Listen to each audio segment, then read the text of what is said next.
Hola! Toleleje, toleleje. Kunin at basahin. Kunin at basahin. Ako po si Kuya Sam Pagaduan, ang inyong kasama sa ating lumalim at mamunga Daily Gospel Reflection.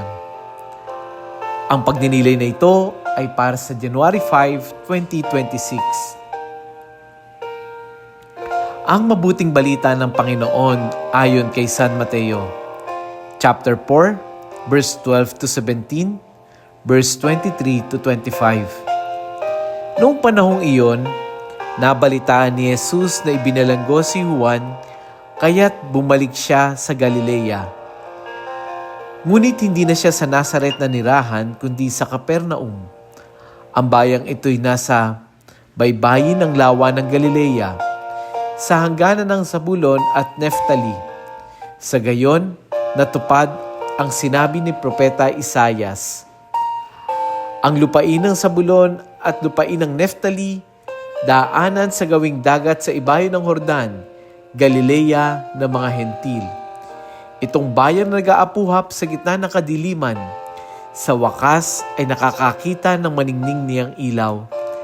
Liwanag na tataglay nito'y siya ngayong tumatanglaw sa lahat ng nalugami sa lilim ng kamatayan. Magmula noon ay nangaral na si Jesus. Ang sabi niya, pagsisihan ninyo talikdan ang inyong mga kasalanan, sapagkat malapit nang maghari ang Diyos. Nilibot ni Jesus ang buong Galilea, nagturo sa mga sinagoga at ipinangaral ang mabuting balita tungkol sa paghahari ng Diyos. Pinagaling din niya ang mga tao sa kanilang mga sakit at karamdaman. Siya'y nabantog sa buong Syria, kaya't dinala sa kanya ang lahat ng may sakit at pinapahirapan ng iba't ibang karamdaman. Mga inaalihan ng demonyo, mga himatayin, mga paralitiko, silang lahat ay kanyang pinagaling. At sinundan siya ng napakaraming tao, buhat sa Galilea, Decapolis, Jerusalem, Judea, at maging sa ibayo ng Jordan. Ang mabuting balita ng Panginoon. Pinupuri ka namin, Panginoong Hesukristo. Happy Monday po sa inyong lahat. Nako, first Monday of the year, I'm sure marami sa inyo gumagayak, abalang-abala para sa pagbabalik trabaho. Yung gospel natin ngayon, ito ay kwento nang matapos na arestuhin si Juan Bautista, lumipat si Jesus sa Galilea. Marahil yung Galilea na yan ay lagi nating naririnig sa gospel. Pero alam mo ba kung ano ang status ng Galilea noong panahon ni Jesus? Sa totoo lang, hindi ito ideal na lugar. Yung Galilea ay isang probinsya na malayo sa sentro ng kapangyarihan sa Jerusalem. Malayo siya sa templo at madalas minamaliit na mga elite religious leaders. Halo-halo ang tao roon. May mga Hudyo, may mga Hentil, may mga mangangalakal, may sundalo. Kaya para sa marami, yung Galilea ay marumi sa paningin in terms of religion at walang halaga pagdating sa paningin ng lipunan. Kasi itong Galilea na to, politically, kontrolado ito ng mga Romano. Economically, maraming mahihirap. Maraming mga mangingisda, magsasaka, karaniwang manggagawa. And spiritually, itinuturing itong madilim na lugar. Kulang sa aral, kulang sa impluensya, walang pag-asa. Kaya nga, sa part ng gospel na binasa natin, ano ang sabi ni Propeta Isaias? Ito, ulitin ko ulit. Itong bayan na nag-aapuhap sa gitna ng kadiliman, sa wakas ay makakakita ng maningning niyang ilaw. Liwanag ng taglay nito'y siya ngayong tumatanglaw sa lahat ng nalugami sa lilim ng dilim at kamatayan. Ano yung lugar na tinutukoy na ito? Ito yung Galilea. At dito, narinig natin sa gospel, nagiging malinaw ang mensahe ng Diyos. Hindi nagsimula si Jesus sa palasyo. Hindi siya nangaral sa sentro ng ng religious figure. Hindi siya sa Jerusalem nangaral. Hindi siya doon nagsimula. Hindi sa lugar ng mga perpekto, kundi saan siya nagsimulang mangaral? Sa Galilea. Sa lugar ng mga ordinaryo, sa lugar ng mga sugatan, sa lugar ng mga minamaliit. Kaya parang sinasabi ng Diyos, kung iniisip mong huli ka na, mali ka. Kung iniisip mong wala kang halaga, parang ito yung reminder ni Jesus na dito ako magsisimula. At hanggang ngayon, yan pa rin ang style ni Lord. Doon siya pumupunta kung saan may dilim. Dahil doon, pinakamalinaw ang liwanag. Mapapansin natin, hindi naghintay si Jesus ng perfect timing. Hindi niya sinabi sa mga taga Galilea, ayusin niyo muna yung sitwasyon mo. Ayusin niyo muna yung buhay ninyo. Sa halip, sa gitna ng kaguluhan, nagsimula siya. Alam mo, kapatid, parang tayo, minsan, di ba, kailan tayo nagsisimula? Kailan ka umaayos? Kapag may nawala na, kapag may nasaktan na, kapag napagod na.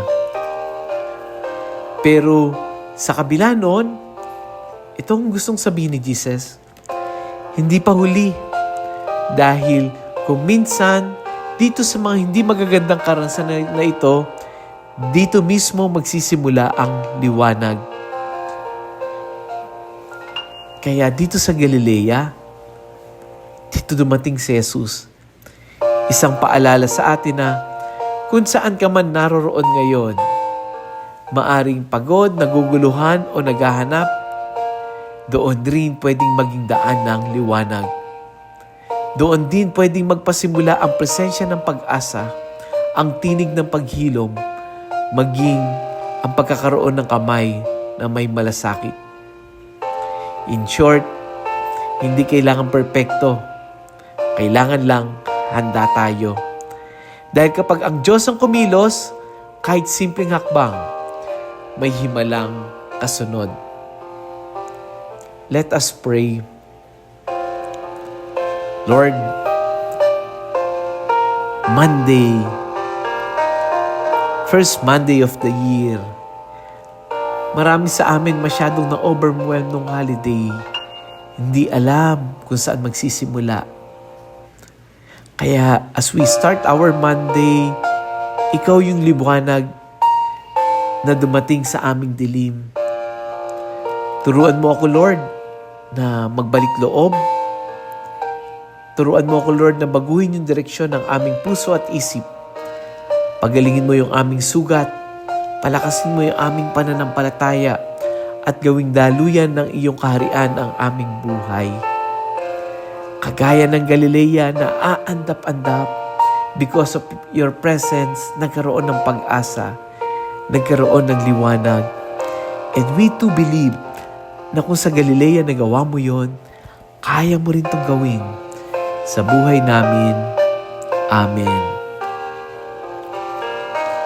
Kung yung message na ito'y nakaabot sa iyo, ibig sabihin baka may isang taong you have in mind na nasa dilim at kailangan ding marinig ito.